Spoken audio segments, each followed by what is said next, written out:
Ulahelisti. This is Courtney Miller for Native American Antiquity. In this film, Feather Smith, a guide for Diligwa Village at the Cherokee Heritage Center in Tahlequah, Oklahoma, tells us about Cherokee pottery from the 18th century. Here you guys, of course, can see a few examples of our pottery. Pots are really primarily used for cooking, eating, drinking out of. We have two pretty simple, easy methods to making pots. The first one here is known as a ball method or a pinch pot. Take some clay, roll it into a ball, take your thumbs, stick it down in the center, pinch out the sides. Very quick, very easy to make, but we can't get very large pots. Really nothing much larger than the small stuff sitting here. So for everything larger, we use the coil method. Start out with a flat clay base, however big you want the base of your pot to be. Roll out about 3 to 4 coils, stack those coils around the outside of that base, go through, smooth it all out, make sure everything gets attached, thin your walls down. You probably want them a little bit thinner than this.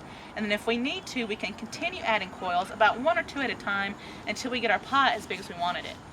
Now we do decorate our pots, but generally for especially our everyday pottery, we like to go with the simplest methods that we can find, and that's going to be generally some sort of a stamping method. So here we have a wooden paddle. We could use wooden or clay paddles, and from what I understand, the paddles are really unique to just the Cherokee and the Iroquois. Those are really the only tribes that use them. And so what you would do is you would carve your design to the paddle. Before your clay is completely dry, slap the outside of that pot using that paddle, stamping your design into the sides of that pot. You have to kind of support the inside of the pot because it will distort it a little bit. But as you can see, very fast, very easy way of decorating.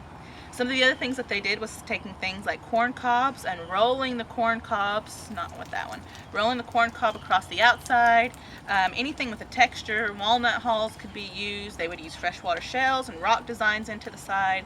But then one of the other things that we did is taking examples of twining, and they would take samples of twining and go through and stamp the outsides of those pots. Part of the reason that we actually know what the twining would look like during well, especially pre-European contact, like I said, this method's about 9,000 years old. The reason that we know that, the reason that we actually know what the twining looked like is because they were stamping their pots. Usually textiles aren't going to last for very long, but the pots will, and so it gave us a good sample of what they were working with.